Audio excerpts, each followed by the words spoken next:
कुछ देर बाद शिवसेना यूबीटी के सांसदों की बैठक बुलाई गई है। अब तक लोकसभा के 9 में से सिर्फ 3 सांसद मातोश्री पहुंचे हुए हैं। अरविंद सावंत, राजभाऊ वाजे बैठक में मौजूद हैं, अनिल देसाई भी बैठक में मौजूद हैं। उद्धव के कुछ सांसदों के एकनाथ शिंदे के संपर्क में होने की अटकलें थी, जिसके बाद उद्धव ठाकरे ने अपने सांसदों की यह बैठक बुलाई थी। इन अटकलों के बीच आज की बैठक बहुत ज्यादा अहम मानी जा रही है। माना यह जा रहा है कि पश्चिम बंगाल में टीएमसी की तर्ज पर शिवसेना यूबीटी गुट के भी कई सांसद शिवसेना शिंदे गुट में समर्थन दे सकते हैं, टूट सकते हैं। और इस खबर के मद्देनजर उद्धव ठाकरे ने अपने सांसदों की बैठक बुलाई है, जिसमें अब तक सिर्फ 3 सांसद मौजूद हैं। तो शिवसेना यूबीटी सांसद संजय देशमुख, नागेश पाटिल ऑनलाइन जुड़ेंगे, ये खबर मिल रही है। सांसद ओम राजे भी बैठक में नहीं आएंगे। दरअसल सांसद ओम राजे निमालकर बैठक में नहीं आएंगे, ये खबर मिल रही है। उनके बेटे की तबीयत खराब है, ये बताया जा रहा है। और अब तक संजय जाधव, भाऊ साहेब वाकचौरे बैठक में नहीं पहुंचे हैं। परभणी से सांसद हैं संजय जाधव। संजय जाधव पिछले कुछ बैठकों में अनुपस्थित रहे हैं। भाऊ साहेब वाकचौरे भी शिरडी से शिवसेना यूबीटी गुट के सांसद हैं। दोनों के बारे में अब तक कोई आधिकारिक पुष्टि नहीं हुई है। तो वहीं बैठक से पहले शिवसेना यूबीटी नेता संजय राउत ने बड़ा बयान भी दिया है। उनका बयान सामने आया, कहा सभी सांसद बैठक में मौजूद रहेंगे, जो सांसद नहीं पहुंच पाएगा वो वर्चुअली जुड़ेगा। आज खासदारांची बैठक आहे, सर्व खासदारांशी संपर्क झालेला आहे। काही खासदार लांब आहेत, काही ठिकाणी जे खासदार लांबून येऊ शकत नाहीत, त्यांच्या घरी काही कार्य आहेत, ते व्हर्च्युअली उपस्थित राहणार आहेत। ती व्यवस्था मी केलेली आहे। मराठी संस्कृतीचा पगडा राहील, त्यासाठी आम्ही महाराष्ट्र नवनिर्माण सेना, काँग्रेस आणि राष्ट्रवादी काँग्रेस हे सतत संघर्ष करत राहू। और शिंदे सेना के नेता संजय शिरसाट का बयान इस बीच सामने आया है। ऑपरेशन टाइगर नहीं चला रहे हैं हम, सफाई दी है संजय शिरसाट ने। जिन एमपीज को आना है उन्हें हम मना भी नहीं कर रहे हैं।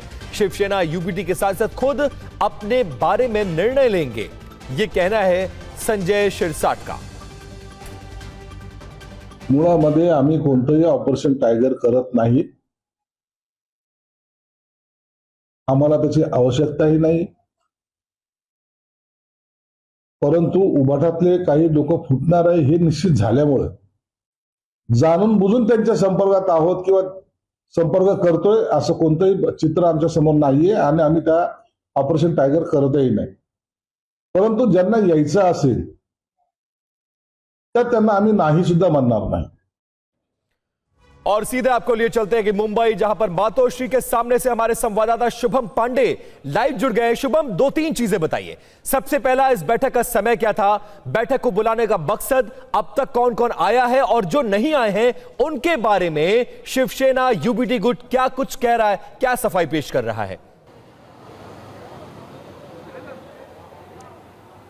देखिए 12 बजे मातोश्री यानी उद्धव ठाकरे का जो घर है वहां पर एक बैठक बुलाई गई थी और अब तक मुंबई के 3 सांसद हैं, जो 2 पहुंच चुके हैं। एक नासिक शिरडी के जो हैं नासिक के माफ कीजिए वो पहुंच चुके, यानी कुल 4 सांसद यहां पर फिजिकली जो है अवेलेबल रहेंगे।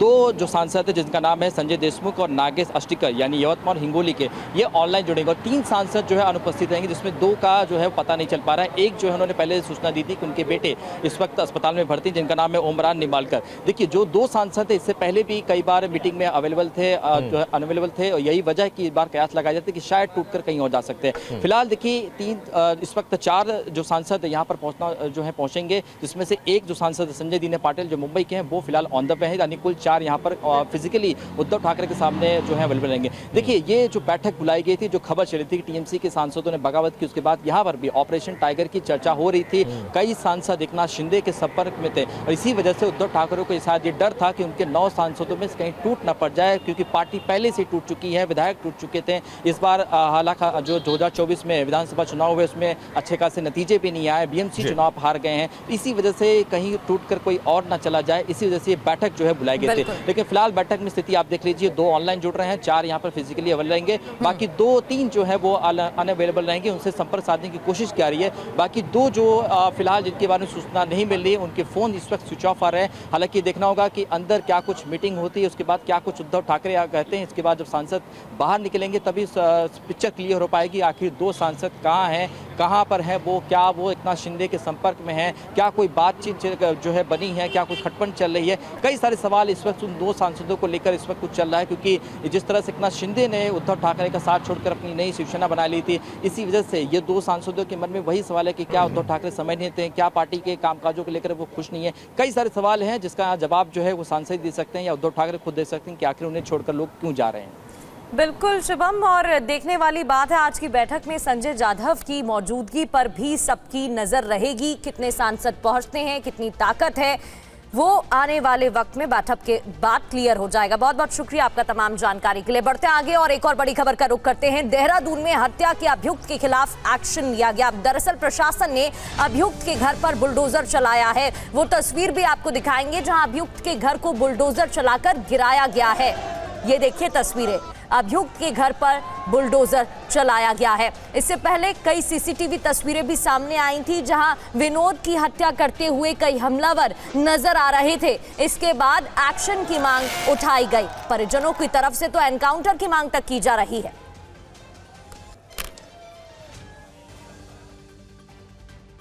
और देहरादून में शख्स की हत्या के बाद बड़ा हंगामा हुआ है। नाराज लोगों ने अभियुक्त के घर में आग लगा दी है।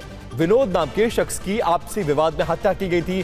खेत में पानी चलाने के विवाद में यह पूरे कत्ल की घटना को अंजाम दिया गया है। परिजनों ने आरोपियों के एनकाउंटर की मांग की है। देहरादून के सहसपुर थाना क्षेत्र के बैरागीवाला गांव में एक युवक की निर्मम हत्या के बाद भारी सांप्रदायिक तनाव फैल गया। आरोपियों के घर में आग लगा दी गई और पूरे इलाके में फिलहाल तनावपूर्ण माहौल है। गुस्साई भीड़ ने पहले अभियुक्तों के घर पर पत्थरबाजी की और बाद में अभियुक्त के घर को फूंक दिया। भीड़ ने लोगों के घरों में तोड़फोड़ की। सेटरिंग के सामान के किराए और ट्यूबवेल से पानी लेने के पुराने विवाद को लेकर विनोद नामक युवक की हथौड़े और धारदार हथियार से पीट कर हत्या कर दी गई। मृतक विनोद के पिता ने टीवी9 से कहा, दोषियों के खिलाफ सख्त कार्रवाई होनी चाहिए। करीब पैसे का अभी पुलिस वाले कुछ नहीं करते, पैसे दे देंगे। पैसे वाला वो है, डीलर है ना, वो तो पैसे दे, कल भी ने पैसे दे दिए। मामले में 3 अभियुक्तों के खिलाफ FIR दर्ज की गई है और 25 अज्ञात लोगों के खिलाफ भी केस दर्ज किया गया है। तनावपूर्ण हालात को देखते हुए प्रशासन ने इलाके का इंटरनेट अगले आदेश तक बंद करवा दिया है। आगे बढ़ते हैं। पाटलिपुत्र जंक्शन पर हंगामे में 500 अज्ञात लोगों पर पुलिस ने FIR दर्ज की है। 6 नामजद के खिलाफ भी FIR को दर्ज किया गया है। पटना पुलिस ने इस पूरे हंगामे के मामले में 6 लोगों को गिरफ्तार भी किया है।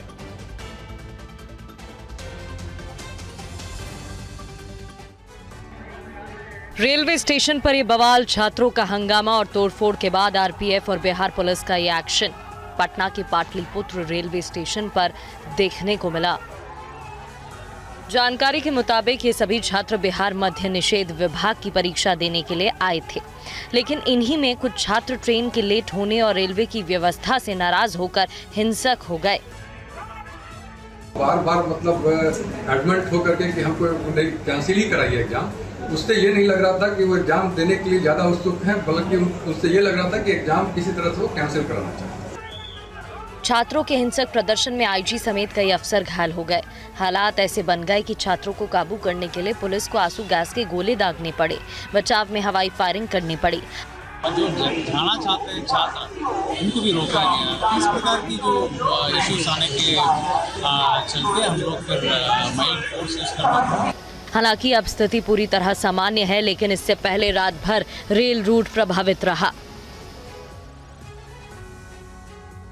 कालकाजी गोविंदपुरी फ्लाईओवर के पास एक रेस्टोरेंट में 3 कमर्शियल LPG सिलेंडर फटने से हादसा हो गया। फायर ब्रिगेड की टीम ने मौके पर पहुंचकर रेस्क्यू अभियान चलाया और बुजुर्ग महिला को सुरक्षित निकाला। दिल्ली के कालकाजी इलाके में आज सुबह एक रेस्टोरेंट की इमारत में भीषण आग लग गई। आग इतनी भयावह थी कि 3 कमर्शियल एलपीजी सिलेंडर्स में धमाके हुए। सुबह करीब 4:45 बजे आग लगने की सूचना मिलने के बाद दिल्ली फायर सर्विस की टीम मौके पर पहुंची और आग पर काबू पाया गया। अधिकारियों के मुताबिक आग बेसमेंट ग्राउंड फ्लोर से लेकर तीसरी मंजिल तक फैली थी। तीसरी मंजिल की छत पर बने अस्थायी ढांचे को भी आग ने अपनी चपेट में ले लिया। एलपीजी सिलेंडर में धमाकों की वजह से इलाके में अफरा तफरी का माहौल बन गया। आग लगने के दौरान दूसरी मंजिल पर करीब 70 साल की एक बुजुर्ग महिला फंस गई थी, जिन्हें दिल्ली फायर सर्विस के जवानों ने रेस्क्यू ऑपरेशन चलाकर सुरक्षित बाहर निकाला। आग लगने से रेस्टोरेंट और आसपास के इलाके में अफरा तफरी मच गई। प्रशासन के मुताबिक आग लगने के कारणों की जांच हो रही है।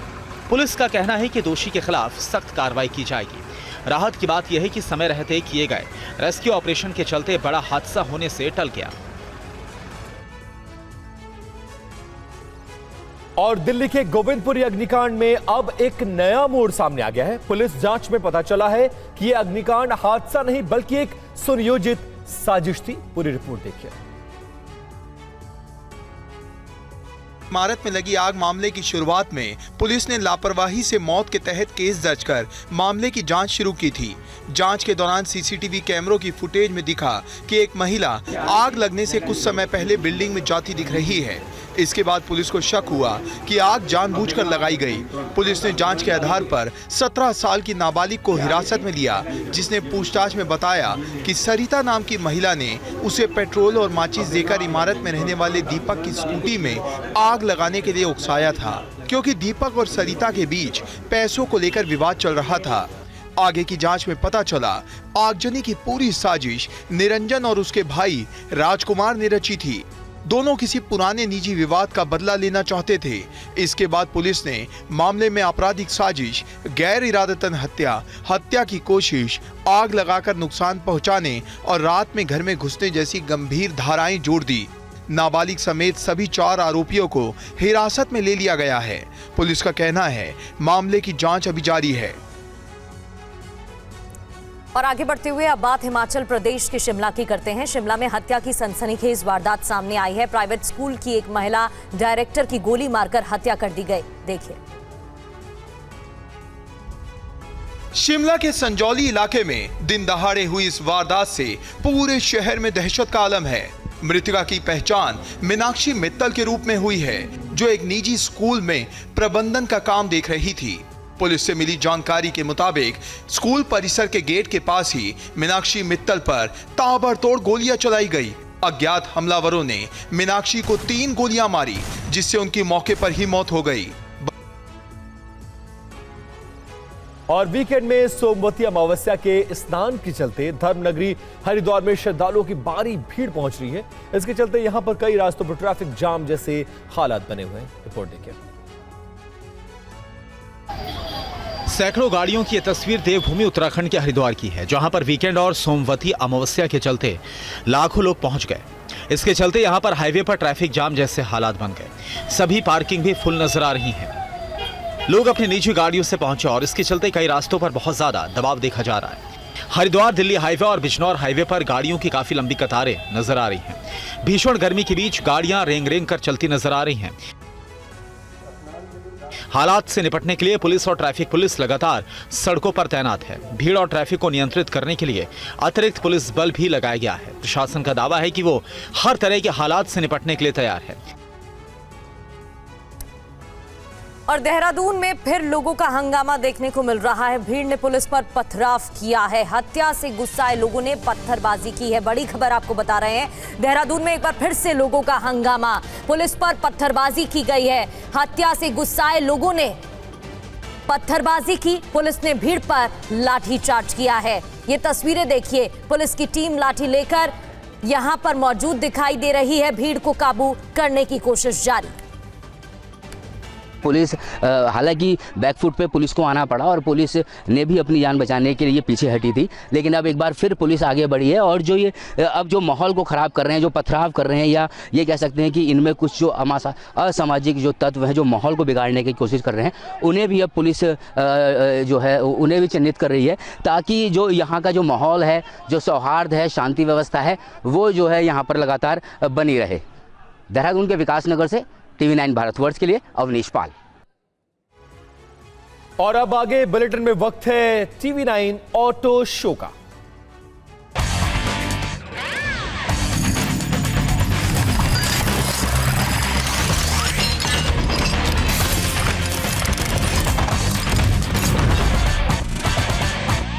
नमस्कार, आप देख रहे हैं द ऑटो 9 शो, जहां पर हम बात करते हैं कार्स एंड बाइक्स की, देते हैं आपको न्यूज़, व्यूज़ एंड रिव्यूज़। और इस हफ्ते न्यूज़ के मामले में सबसे ज़्यादा सुर्खियों में रही फ्लेक्स फ्यूल। 4 जून को आपको ध्यान होगा मारुति सुजुकी ने अपनी फ्लेक्स फ्यूल गाड़ी को अनवील किया था। हीरो मोटरकॉर्प ने ठीक उससे पहले 2 गाड़ियों को लॉन्च भी किया था। यानी कि सरकार इस वक्त बड़े और ठोस कदम उठा रही है फ्लेक्स फ्यूल की तरफ।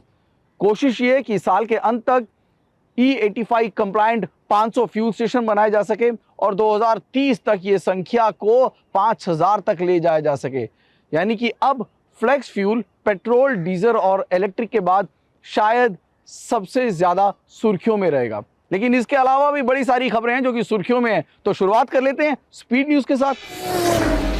आइकॉनिक टाटा सिएरा नाम को इलेक्ट्रिक अवतार में वापस लाते हुए कंपनी 30 जून 2026 को सिएरा ईवी की ऑफिशियल अनवीलिंग करेगी। 500 किलोमीटर तक की range, premium triple screen cabin, ADAS और AWD ऑप्शन भी मिल सकता है। होंडा ने CB750 हॉर्नेट और XL 750 ट्रांसएल्व के नए E-क्लच वर्जन लॉन्च कर दिए हैं। न्यू राइडर्स के लिए बाइक चलाना अब पहले से ज्यादा आसान। हालांकि दोनों बाइक्स में इंजन और मैकेनिकल सेटअप में कोई बदलाव नहीं किया गया है। स्कोडा अपनी पहली RS batch SUV Kodiak RS Bharat में लाने जा रही है। 22 जून से बुकिंग शुरू होगी। इस SUV में 2 लीटर TSI इंजन है जो 261 bhp पावर देता है। 0 से 100 किलोमीटर प्रति घंटे की रफ्तार सिर्फ 6.3 सेकंड में। कीमत लगभग 55 लाख रुपए रहने की उम्मीद है। डुकाटी ने अपनी पहली आधुनिक एंड्योरो मोटरसाइकिल डेस्मो 450 EDS पेश की है। इसमें 450 सीसी सिंगल सिलेंडर इंजन और डेस्मोड्रोमिक वाल्व टेक्नोलॉजी है, जो इस क्लास में सिर्फ इसी बाइक में है। भारत में यह 2027 की पहली तिमाही में लॉन्च होगी। ऑडी ने तीसरी पीढ़ी की नई Q7 SUV से पर्दा उठाया है। नया डिजाइन, 6 सीटर का विकल्प पहली बार और 3 litre V6 diesel engine, 22 speaker B&O sound system और OLED टेल लैंप्स जैसे फीचर्स भी मिलेंगे। दूसरी छमाही 2026 में होगी बिक्री शुरू। स्पॉटलाइट, ये हमारा वो सेगमेंट है जहां पर हम आपके लिए वो रोचक चीज लेके आते हैं जो कि इस हफ्ते सबसे ज्यादा सुर्खियों में रही। और इस हफ्ते सुर्खियों में रही एक टेक्नोलॉजी, एक हाइब्रिड टेक्नोलॉजी जो कि BYD जल्द बाजार में लेकर आने वाला है। नाम दिया है DMI। क्या है ये पूरा मामला, तफसील से समझते हैं।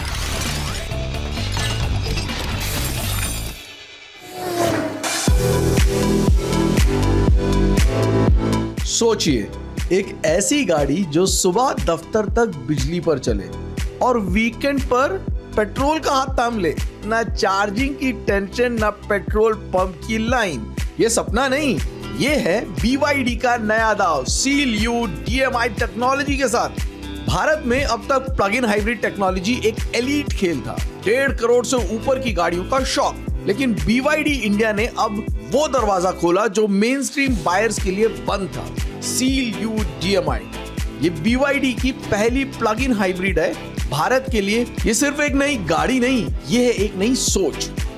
एक फुल चार्ज या यूं कह लीजिए एक फुल टैंक, और अगर ये दोनों चीजें साथ में हैं, यानी कि आपको कुछ करने की जरूरत नहीं है। 1200 किलोमीटर का ये जो सफर है आप कर सकते हैं सिर्फ अगर आप इस DMI टेक्नोलॉजी से बनी हुई इस हाइब्रिड गाड़ी का इस्तेमाल करते हैं। अब समझते हैं इसका दिल, यानी इसकी टेक्नोलॉजी। इसमें है 1.5 litre turbocharge petrol engine, BYD का जाना माना ब्लेड बैटरी, 18.3 किलोवाट आवर के 2 इलेक्ट्रिक मोटर, एक जनरेटर की तरह काम करता है, दूसरा गाड़ी को दौड़ाता है। शहर की भीड़ में गाड़ी चलेगी प्योर इलेक्ट्रिसिटी पर, बिल्कुल खामोश, बिल्कुल साफ। हाईवे पर स्पीड चाहिए, पेट्रोल इंजन डायरेक्ट व्हील संभाल लेगा, और जब दोनों की जरूरत हो तो दोनों मिलकर काम करें। इसे BYD कहता है सीरीज मोड। सीधी भाषा में जब इंजन व्हील्स नहीं चला रहे तब वो बिजली बना रहे हैं, यानी बिजली से बिजली। फुल चार्ज 70 किलोमीटर सिर्फ इलेक्ट्रिक, पेट्रोल बैटरी दोनों की कुल रेंज 1200 किलोमीटर। अब जरा कंपेयर करते हैं। एक कन्वेंशनल हाइब्रिड जैसे मारुति ग्रैंड विटारा या टोयोटा हाई राइडर, वो खुद चार्ज होती है, प्लग नहीं होती। ईवी रेंज होती है बहुत कम, लेकिन CLU को आप घर पर प्लग करके रात भर चार्ज कर सकते हैं। और अगर फास्ट चार्ज चाहिए तो AC DC दोनों मौजूद हैं, यानी डेली कम्यूट या फिर इंटरस्टेट ड्राइव, दोनों में CLU आपके काम आ सकती है। तो वो लोग जो EV के लिए तैयार नहीं थे और पेट्रोल से थक चुके थे, उनके लिए BYD ने निकाल लिया है बीच का रास्ता। PHEV एक लार्जर टेक्नोलॉजी है, बट उसका एक पोर्शन है DMI। हमने दिखाया DMI, DMP, DMO। सो DMI एफिशिएंसी और इंटेलिजेंस के बेसिस पे काम करती है। सीधे शब्दों में अगर हम समझाना चाहें अपने व्यूअर्स को, अपने कस्टमर्स को, कि CLU जो कि एक SUV है, वो पहली गाड़ी होगी इंडिया में, और प्लान आज की डेट में यही है कि उसको इस साल में हम इंडियन कस्टमर्स को ऑफर कर दें। न्यूज, व्यूज, रिव्यूज, ये सब आपके साथ शेयर करना बेहद मजा आता है, लेकिन सबसे ज्यादा एक्साइटमेंट कब होती है? जब हम करते हैं कंपटीशन चेक सेगमेंट की, पर्टिकुलर कार्स और बाइक्स का, ताकि आपकी बाइंग डिसीजन आसान हो सके। इस हफ्ते भी ऐसा एक 2 व्हीलर टेस्ट हमने किया स्क्रैम्बलर ESD और रॉयल एनफील्ड गोरिल्ला के बीच। दो ऐसी मोटरसाइकिल्स जिन पर लगे हैं सदियों पुराने ब्रिटिश बैज, लेकिन दोनों पूरी तरह से मॉडर्न क्लासिक और मेड इन इंडियन मशीनें हैं। दोनों में मिलता है liquid cooled single cylinder engine, दोनों निकालती हैं लगभग 40 हॉर्स पावर और दोनों की शुरुआती कीमत है लगभग 2.5 लाख रुपए से शुरू। लेकिन सवाल यह है, इन दोनों में से ज्यादा मजेदार, ज्यादा वैल्यू फॉर मनी और ज्यादा कैरेक्टरफुल बाइक कौन सी है?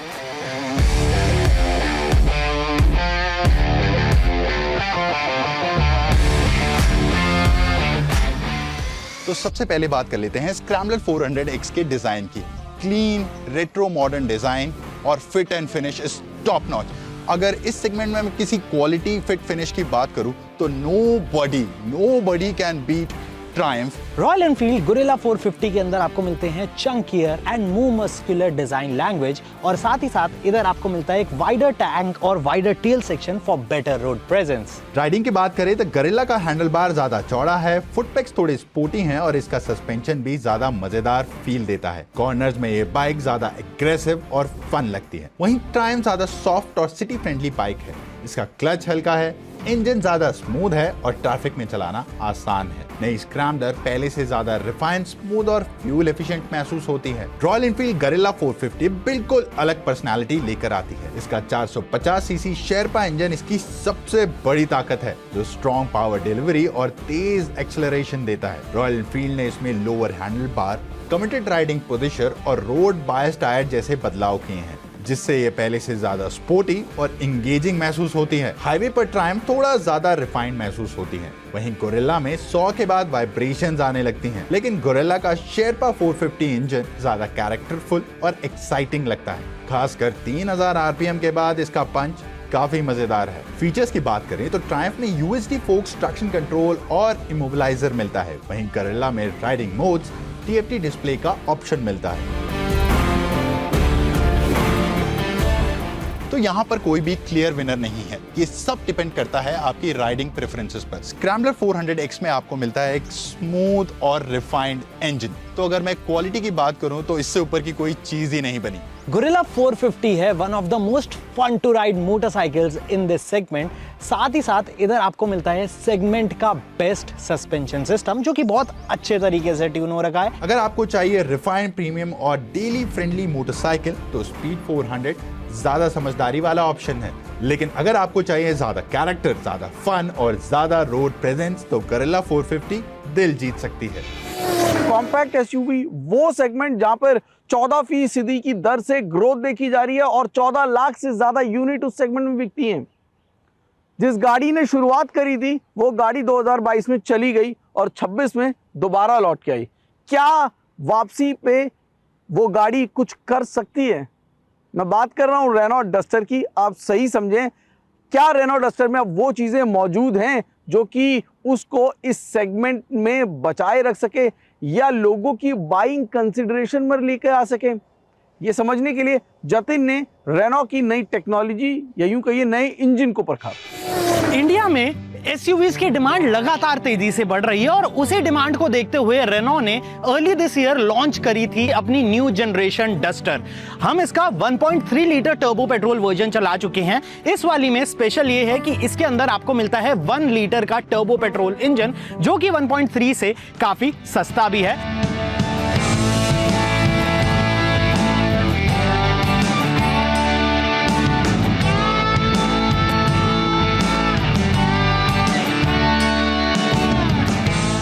इस बार डस्टी नहीं डेंजरस है। दिल में एक 1 litre 3 cylinder turbocharge petrol engine, 100 PS power, 160 Nm torque और ये टॉर्क मिलता है सिर्फ 2000 RPM पर, मतलब सिग्नल से पहले ही आगे। सिटी ट्रैफिक में एफर्टलेस, हाईवे पे ओवरटेकिंग में भी कोई ड्रामा नहीं। 6 स्पीड मैनुअल गियर बॉक्स के साथ स्मूथ, कंफर्टेबल, सॉर्टेड। लेकिन सच बोलूंगा, 3 सिलेंडर होने की वजह से कैबिन में थोड़ी वाइब्रेशंस आती हैं। इंजन हाई स्पीड पर थोड़ा अंडर पावर्ड लगता है, जैसे चाय में चीनी तो है पर 1 चम्मच कम। और ऑटोमेटिक चाहिए, अभी सिर्फ मैनुअल मिलेगा। ऑटोमेटिक लवर्स थोड़ा पेशेंस रखना। डिजाइन में कोई कॉम्प्रोमाइज नहीं। Full LED headlamps, LED DRLs, LED fog lamp, 17 inch alloys, roof rails. Road पे इसका स्टैंड बोल देता है साइड दो। अंदर electric panoramic sunroof, power tailgate, wireless phone charging, automatic climate control और एक 10.1 इंच का touch screen infotainment unit with wireless Apple CarPlay and Android auto. Premium? Yes, almost. एक छोटी सी बात, डोर पॉकेट में 1 लीटर बॉटल नहीं आती। भाई इतनी बड़ी एसयूवी में फ्रूटी रखनी पड़ेगी, थोड़ा डिसअपॉइंटिंग है ये। रिवर्स कैमरा तो है, लेकिन क्वालिटी देख के लगता है जैसे 2012 वाली डस्टर का कैमरा रिसाइकिल कर दिया। सेफ्टी में पूरी duty, 6 air bag, ABS with EBD, ESP, traction control, tyre pressure monitoring system, hill start assist, rear parking assist और पहली बार इंडिया में लेवल 2 ADAS भी। ये सेगमेंट का हीरो मूव है। कंपटीशन? सीधा Creta, Seltos, Grand Vitara, Hyryder से टक्कर। जब पहली डस्टर आई थी तो सेगमेंट खाली था, अब ये जंगल है। लेकिन असली गेम तो अभी बाकी है। दिवाली 2026 में आ रही है Duster hybrid, 1.8 litre petrol engine plus electric motor plus एक hybrid starter generator, total 160 PS, 172 Nm torque. EV only mode भी साथ में मिलेगा। बात कर लें हम इसके प्राइसिंग की, तो compare to the 1.3 litre turbo petrol इसका प्राइस काफी कम से शुरू होता है। 10.49 लाख एक शोरूम से इसका प्राइस शुरू होता है और 13.49 लाख तक जाता है। So compare to the 1.3 litre turbo petrol engine, यहाँ पे आपको परफॉर्मेंस इतनी ज्यादा पेपी नहीं मिलती, बट आपको ये वर्जन थोड़ा सा सस्ते दाम में मिल जाता है और आपको अच्छी माइलेज भी ऑफर करता है। तो आज के लिए इतना ही। मुलाकात होगी अगले हफ्ते रविवार 1:20 पर TV9 भारतवर्ष पर। नमस्कार।